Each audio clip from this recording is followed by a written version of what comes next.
The following talk is by Fabrice Theodore. It's from best efforts to high reliability for the industrial Internet of Things. Fabrice is a CNRS researcher in Strasbourg. He works on the Internet of Things for more than 10 years. He has a strong focus on the industrial Internet of Things, and he currently tries to provide the algorithms and protocols to make a low-power wireless network ultra-reliable while respecting strict delay constraints. So that's it. Let's show the trailer.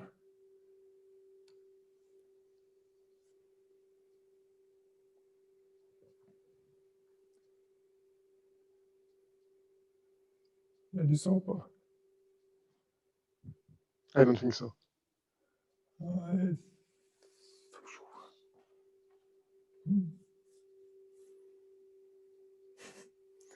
Je suis pas sûr si... Est-ce que tu peux tester avec le écouteur?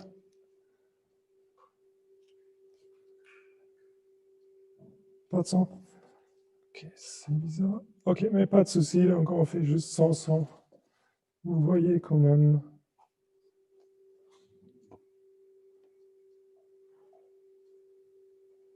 Alors, ton image va arriver à la fin. Désolé pour ça.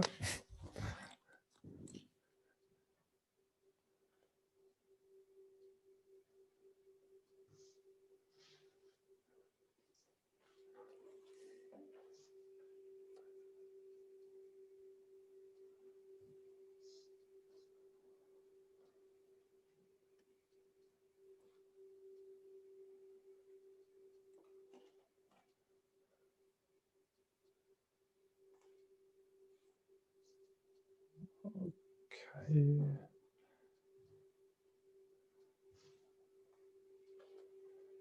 Just give the people 10 more seconds to read it, and then I hand over to you. Thank you.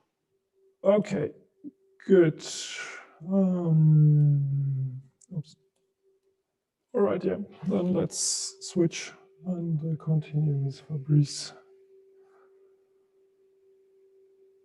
The floor is yours. I will stop sharing. Wait a second, and then we see your slides.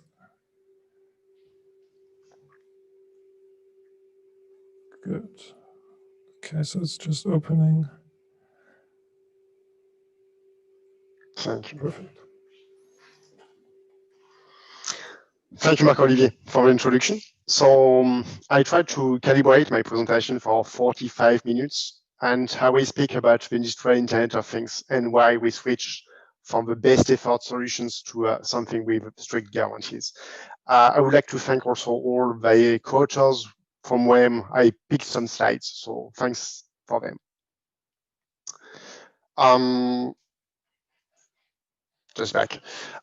If we think about the Internet of Things applications, we have currently a large number of smart agriculture, environmental applications, smart cities, smart grids, where I can track a few devices, a few smart objects in the internet, and I will connect them to the internet so that I have a full IPv6 connection.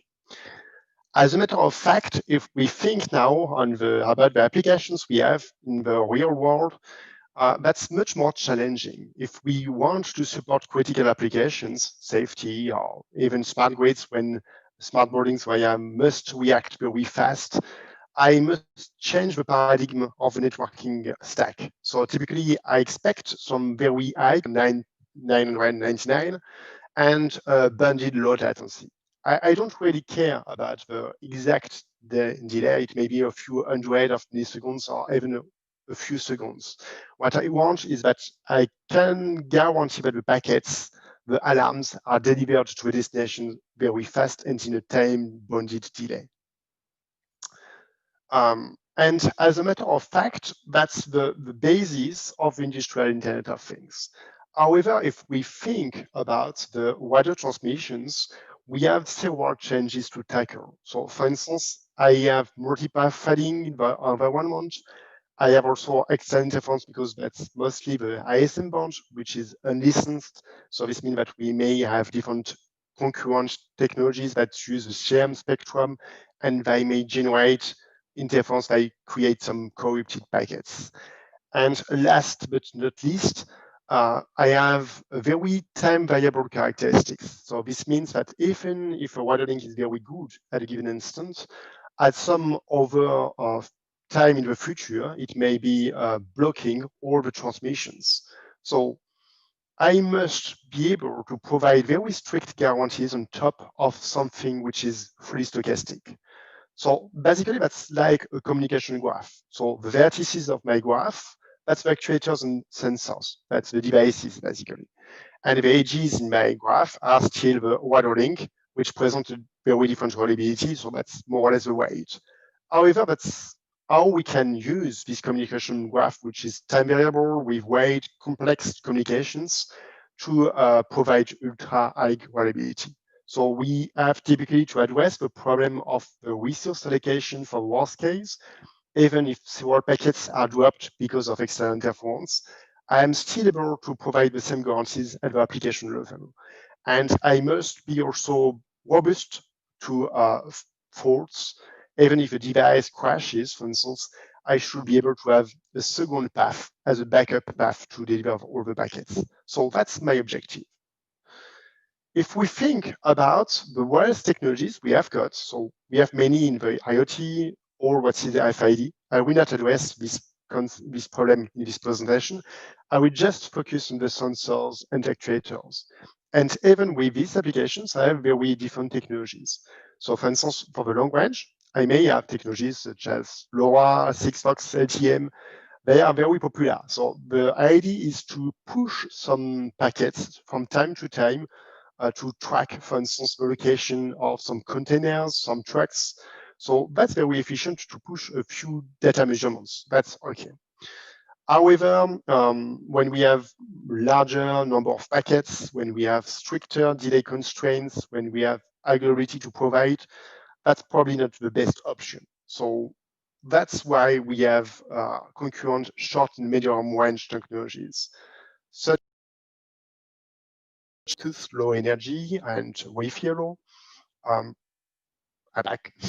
The focus of my presentation is just to let's think about High-Throughput 15.4, which has a wider range of a few dozens of meters. And let's see how we may exploit this radio transmission with radio technology to provide high reliability for the industrial Internet of Things. In the past, when you take a look at the literature, you can see that we have basically one application means one deployment. So that's very efficient because we may design this networking stack specifically for an application. You just have to pick the building blocks which are well designed for that purpose. However, as soon as you change the application, you have to reinvent all the stack, re-implement everything. So that's just too challenging. You must have so many skills for any deployment. That's the approach isn't realistic.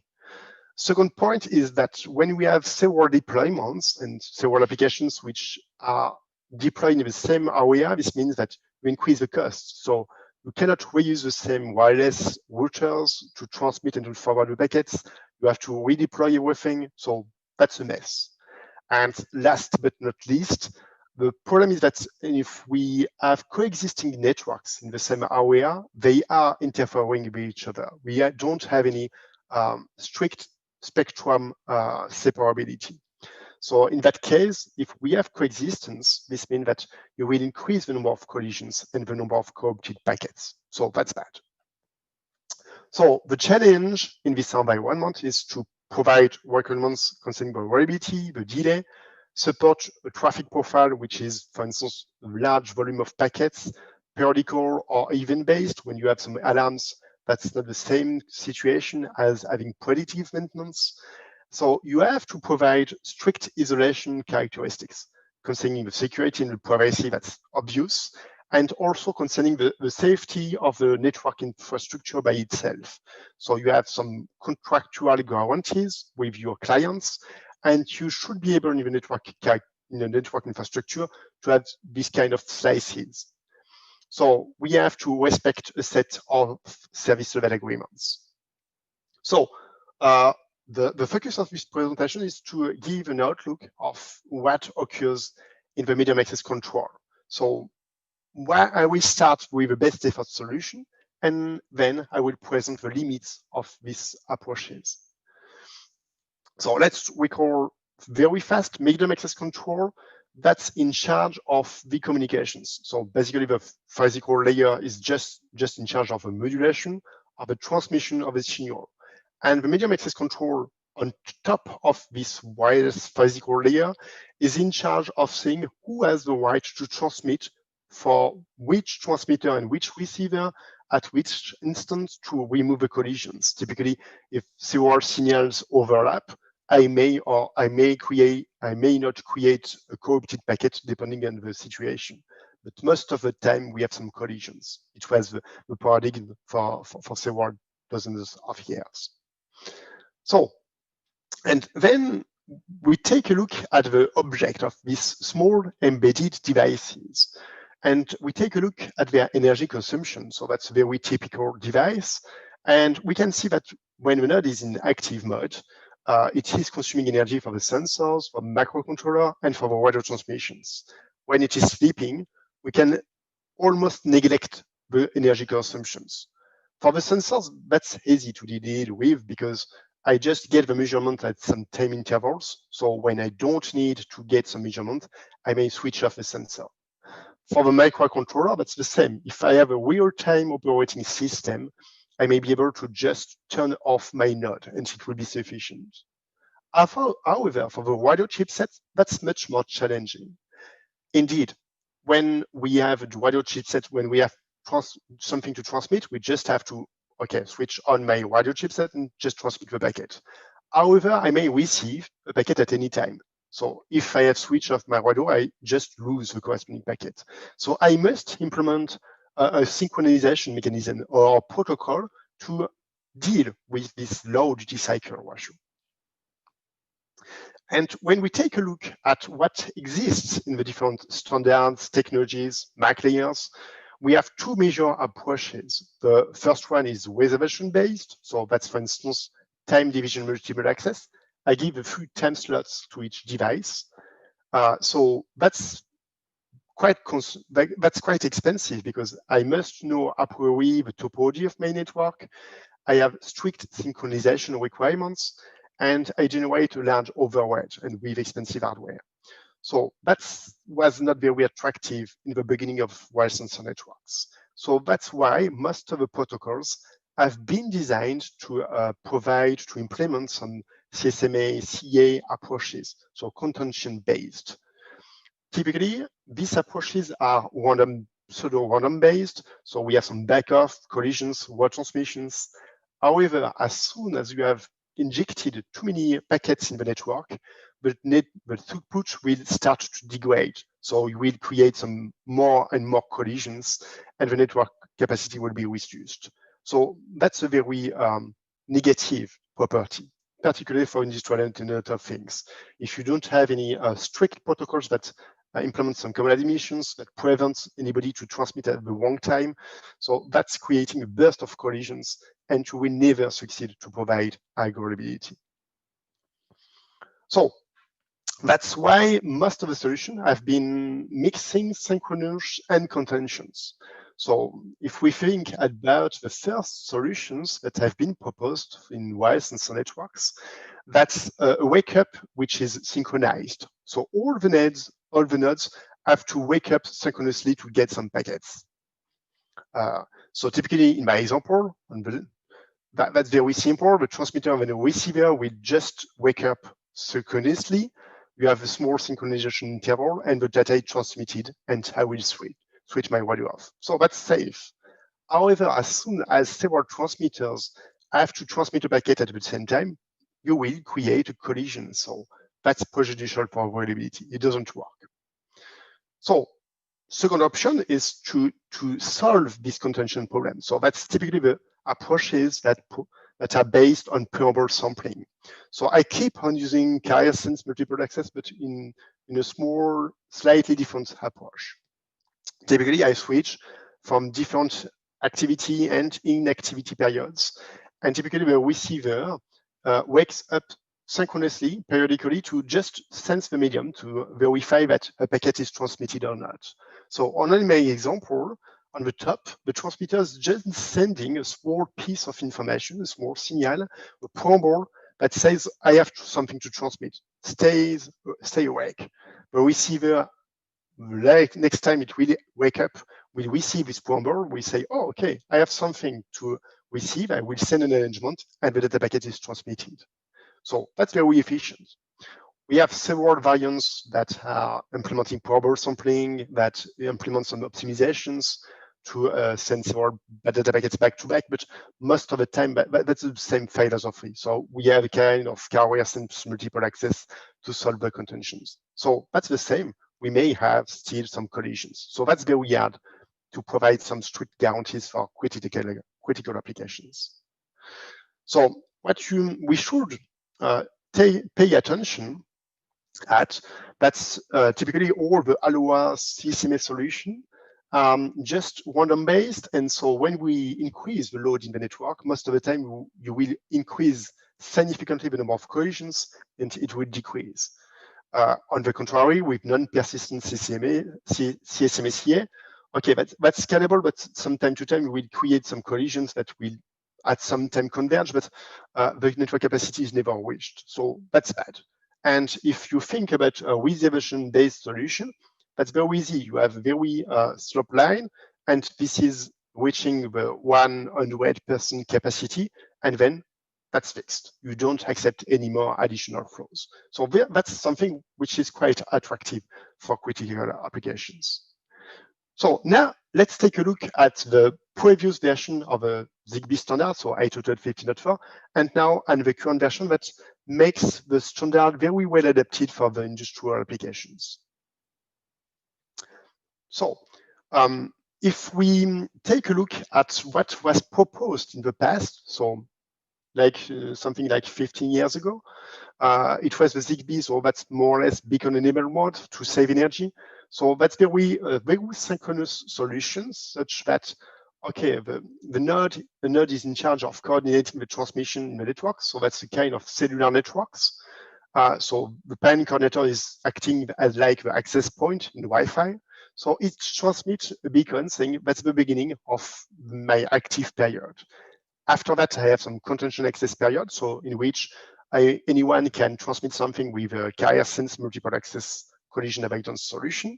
And then I have a few time slots at the end of the super frame just for real-time transmissions. So that's quite efficient because I may adapt the sleeping period to save energy. Yeah. I strongly encourage anyone to ask some question and interrupt me. Yeah, I forgot to mention that. I would be very happy to reply. So the 7 time slots at the end of the super frame are for real-time transmissions, but that's fixed, unfortunately. So that's quite restrictful. So that's most of the time it was not used for real-time applications. And some variants have been proposed to make it multi-opt, to be more scalable, but most of the time that's the same thing. And if you take a look at the throughput of this standard, when we increase the number of nodes and we compute on the Y coordinate the packet error ratio, so the reliability, it is decreasing very fast. As soon as you have many nodes, even without any hidden terminal, so in an ideal situation in green, you still have a very large number of packets which are colliding retransmissions because that's very aggressive. Typically, if you think about that, every receiver and transmitter wake up synchronously. So most of the time, even if you have a very low number of packets to transmit, this means that at the beginning of this active period, all the nodes have something to transmit. They implement a backoff, they transmit, retransmit very fast. All the transmitter will compete and you will drop all the packets. So that's why you have a very low reliability. So it was actually a very bad approach.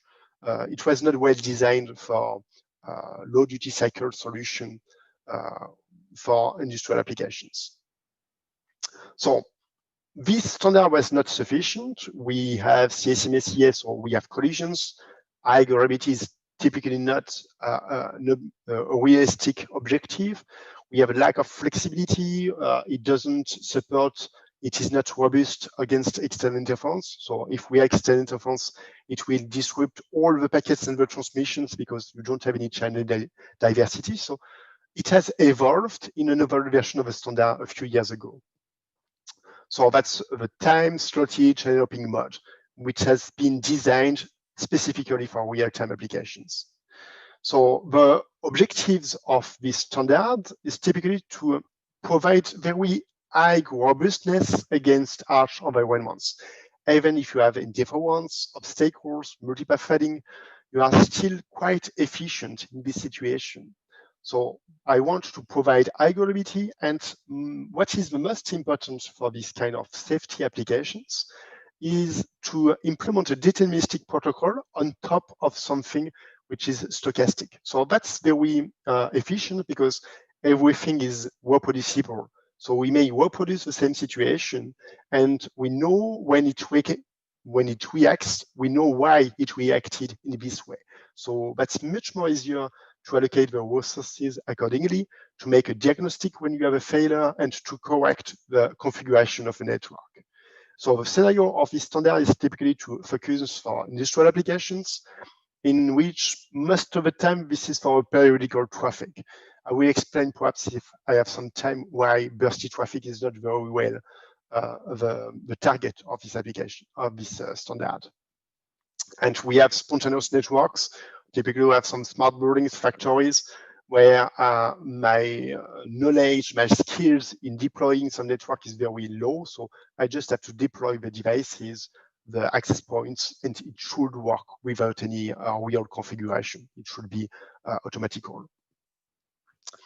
So in the history, we thought that synchronization was very expensive. The assumptions was to say that, okay, if we have a time slot, that's very easy. So we have a reservation-based MAC. However, that's very expensive to have global synchronization because I must send some control packets to resynchronize myself.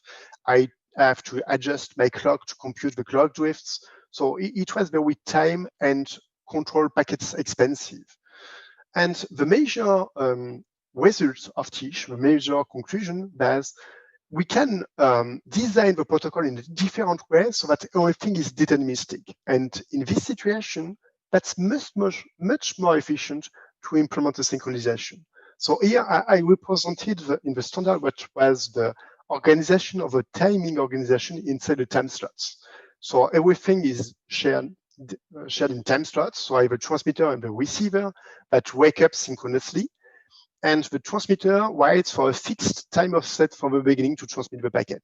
So when I'm a receiver, I just have to compute the time difference between the expected time of arrival and the real time of arrival to compute my clock drift with the transmitter. So I may use any transmission to resynchronize myself. This means that I have removed any control packet which is dedicated for synchronization.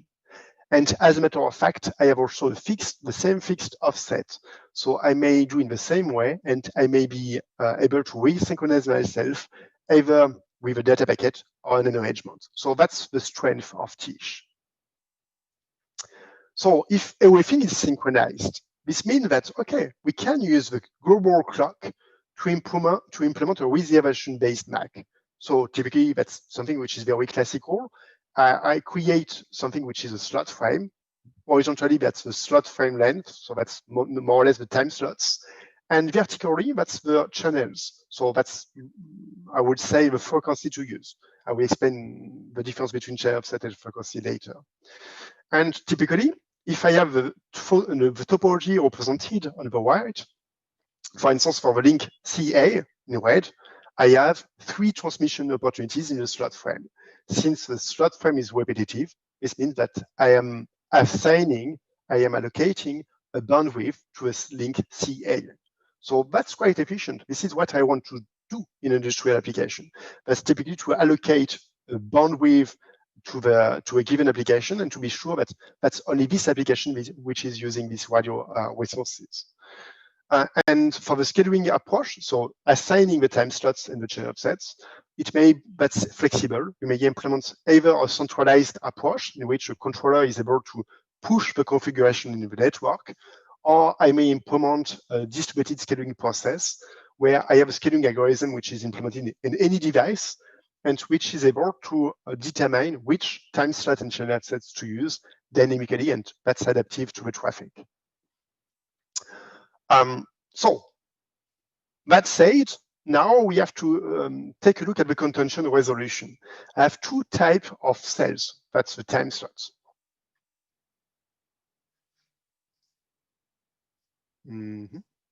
Yeah, it should work. The shared cell is the first simplistic cell. This is that's a slotted SMSEA between the cells. How it works, on my very small example, I have a node S1 which wants to transmit something. It has generated a packet. It waits for the next shared cell, transmit the packet, receive an ACK. That's okay. During the next sleeping period, the packet is generated by S2 and S1, and they will for sure transmit the packet in the next shared cell. A collision will be created. I select a random backup value. I skip the corresponding number of shared cells, and I will transmit that. I don't implement a contention resolution inside the cell. That's just among the cells, just because of a fixed offset. I want to be able to even use these packets for the whole synchronization process. So these shared cells, that's easy to implement because that's just everyone has to wake up during this shared cell to receive and transmit packets. However, we may create some collisions. So we cannot use these cells for real-time transmissions. That's sure. So this is why we have dedicated cells. That's all the other cells that are dedicated for a given radio link. So we have a transmitter and a set of receivers that are allocating to a given cells. And that's the allocation is implemented such that we are sure that no transmitters that are interfering are allocated to the same cell. So we remove any collision and contention. S1, when it is at the beginning of a dedicated cell, it can just transmit its packet without any contention resolution. It's sure to be alone on this dedicated cell. So that's typically this slot frame I represented. I have a shared cell at the beginning, which is in red. That's shared for all the nodes, S1 and S2 and D. And for all the other cells, I have some dedicated cells, which are typically for real-time transmissions.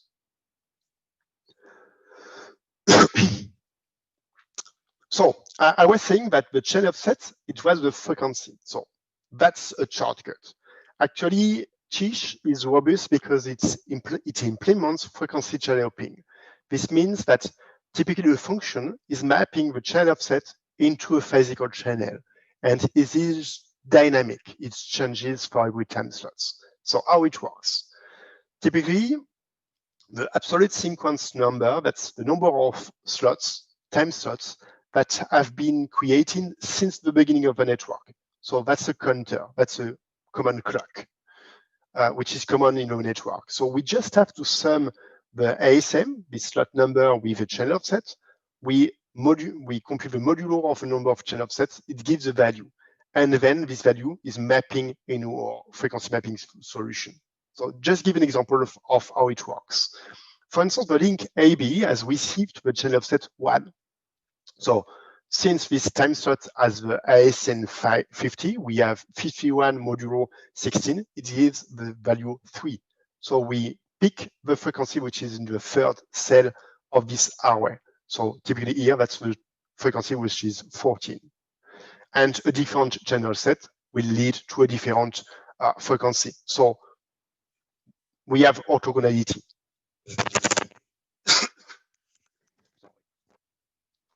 However, in the next slot frame, the ASN will be different. Whoops, I'm back. In the next slot frame, the ASN will be different, so we will map to a different frequency. So we have channel diversity, so we are much more robust against external interference. So now I will explain how to make the glue between the TISH which is reservation-based, and the IPv6 protocol.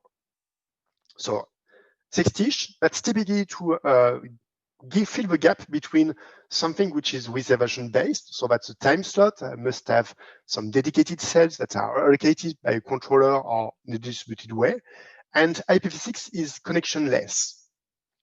So 6-ish, that's the protocols in charge of modifying the schedule. Either I have a centralized controller which is able to control and to configure each device, or we have some scheduling algorithm which are implemented in each device, and it will be the emphasis of the rest of my presentation.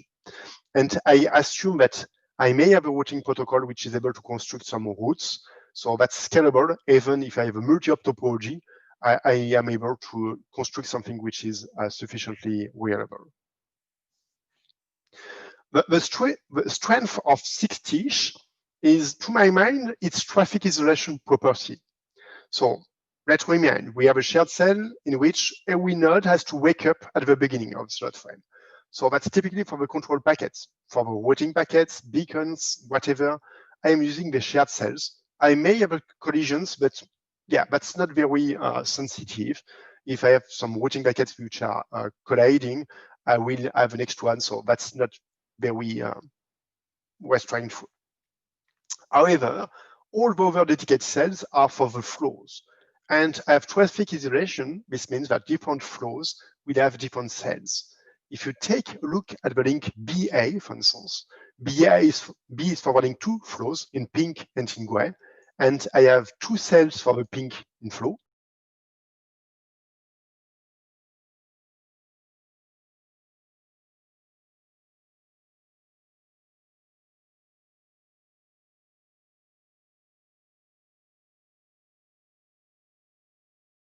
For each other flow. So I am able to